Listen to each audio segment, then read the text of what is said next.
Hey everybody, this is Eric Worre and welcome to networkmarketingpro.com.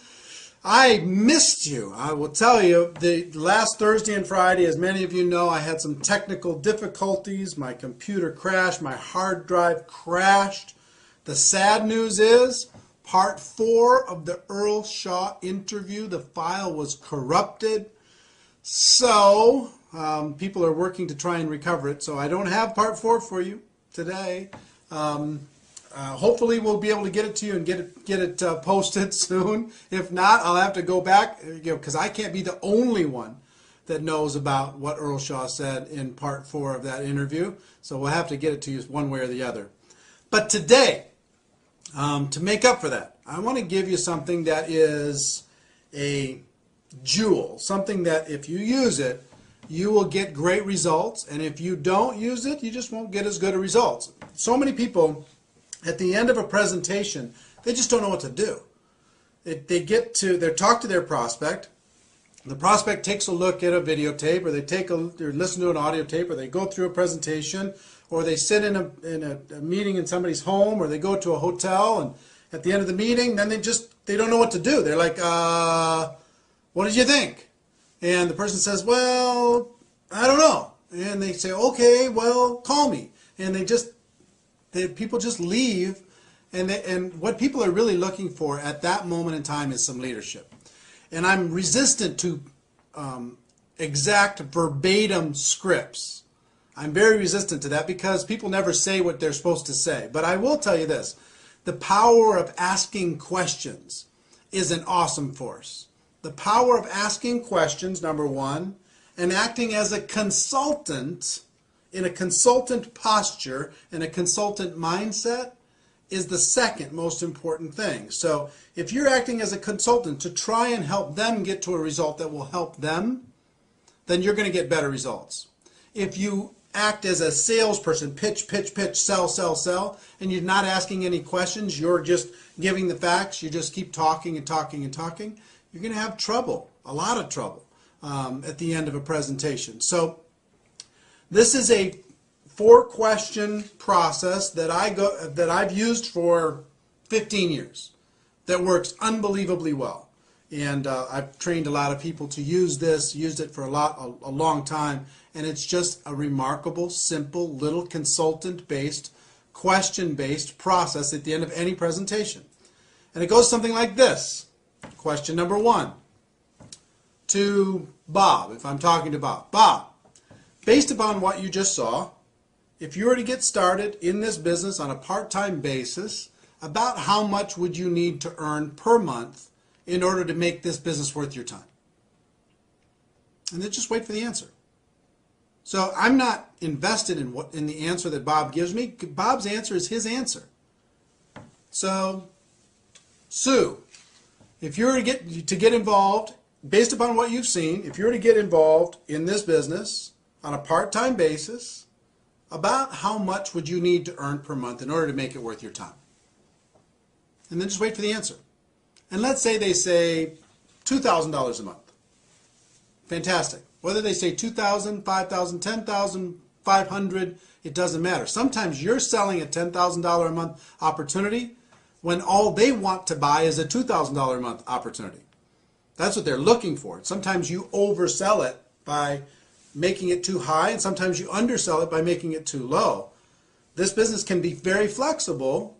This profession can be very kind of flexible for different people, for different circumstances, but you can make it rigid sometimes. Oh, you can make $1 million a year. Like we talk about people who make $1 million a year on Network Marketing Pro.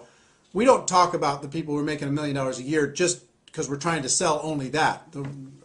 All I'm saying is if you're making $1 million a year or better, that's kind of it's a big dividing line. I mean, you really have to know your stuff in order to be able to make that kind of money. But anyway, in other words, you don't tell them what the opportunity can be for them. Let them tell you what the opportunity would be, what would be exciting for them. So question number 1, so-and-so, based upon what you've just seen, if you were to get started on a part-time basis, about how much would you need to make per month in order to be able to make it worth your time? Wait for the answer. Let's say they say $2,000. Fantastic. Question number 2. About how many hours per week do you think you could dedicate to building this business in order to be able to make that $2,000 a month? And wait for the second answer.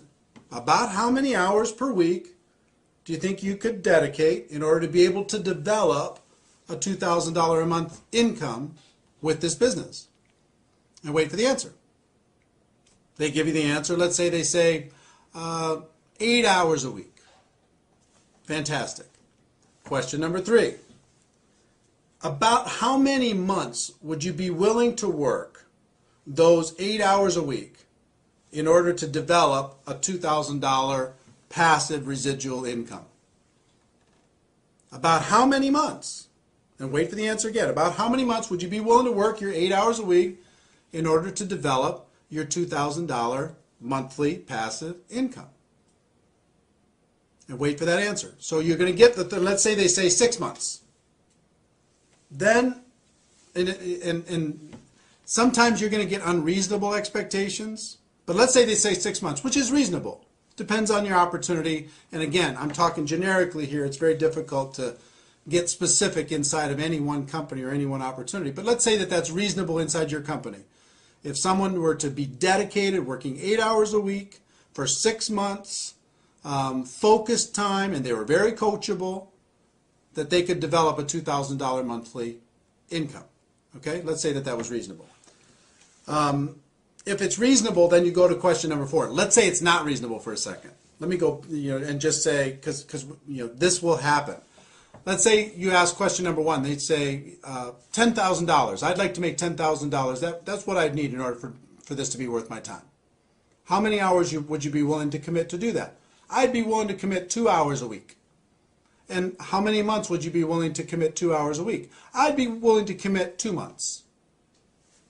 Then as a consultant, if you're in a consultant mindset, what do you need to do?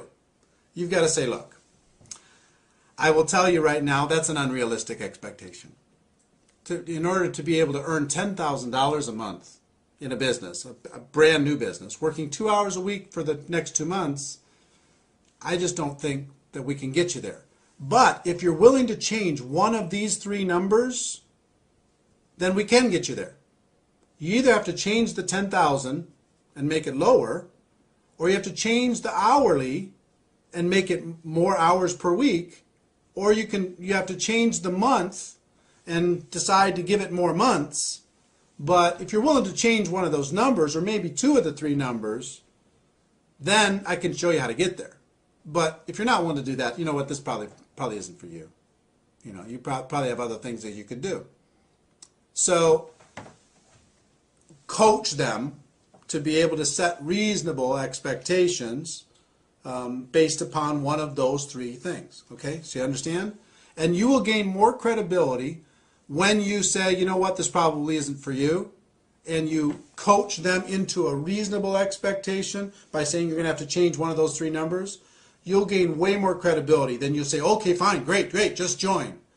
That doesn't give you any credibility at all. If you let them know that, if somebody tells you can make $1 million a year and you can do it, you can make $100,000 a month and you can do it in your first 90 days and you could do it working 10 hours a week, does that buy you any credibility? It doesn't. Even if they sign up, it doesn't buy you any credibility. So question number 1, how much money per month, in order to be able to make it worth your time?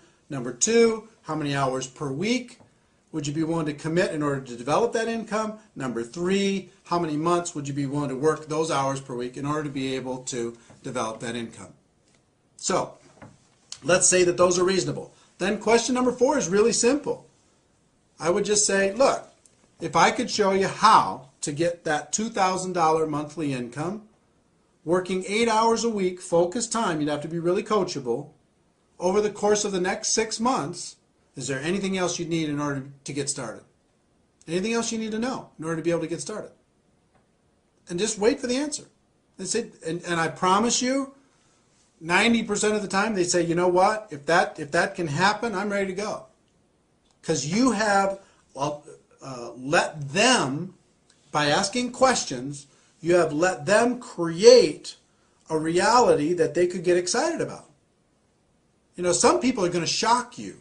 You think that they're going to want $5,000 a month, and all they want is $500. You don't know that they just sat, with their spouse talking about bills, and they just need to make some credit card payments. So you're selling $5,000 a month, $10,000 a month, $4,000 a month, $2,000 a month, and all they want to buy right now is $500 a month. So instead of trying to sell something and you don't know what they want to buy, ask them what they want to buy.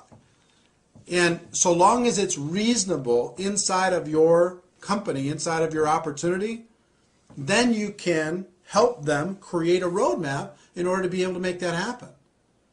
So if somebody's really ambitious and say, you know what, I've got to make something happen. I need to make $5,000 a month because I just lost my job, or this happened, or that happened, or something, there's some crisis happening in our family. Okay, how many hours a week would you be willing to work? I'm willing to work 40 hours a week, 50 hours a week. I'm willing to do whatever I need to do in order to be able to make it happen. And how long would you be willing to work that in order to be able to make it happen? I need to make it happen pretty fast. I got to make it happen in 90 days. So long as that's reasonable and they're willing to work really, really hard and they're coachable, then you can lay out a game plan for them and say, okay, look, if I can show you how to make that $5,000 a month, working 40, 50, 60 hours a week over the course of the next 90 days, would you be ready to get going? And just wait for the answer. You're acting as a consultant. You're acting as a friend. You're acting as a coach. And if their expectations are unreasonable, then you need to say, you know what, this isn't for you. Sorry. If it is reasonable, then you ask them the question, you help them get started, and then you create a game plan for them that is reasonable in order to be able to make that expectation come to life.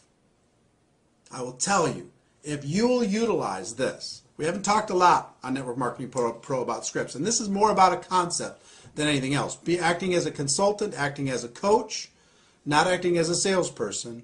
If you focus on this concept, it will be worth its weight in gold. So, I know I missed you on Thursday and Friday. I hope this made up for it. Ladies and gentlemen, I will tell you this. My wish for you is that you decide to become a network marketing professional, that you decide to go pro. It is a fact that we have a better way. Now let's go tell the world. Everybody have a great day, and I'll see you tomorrow. Bye-bye.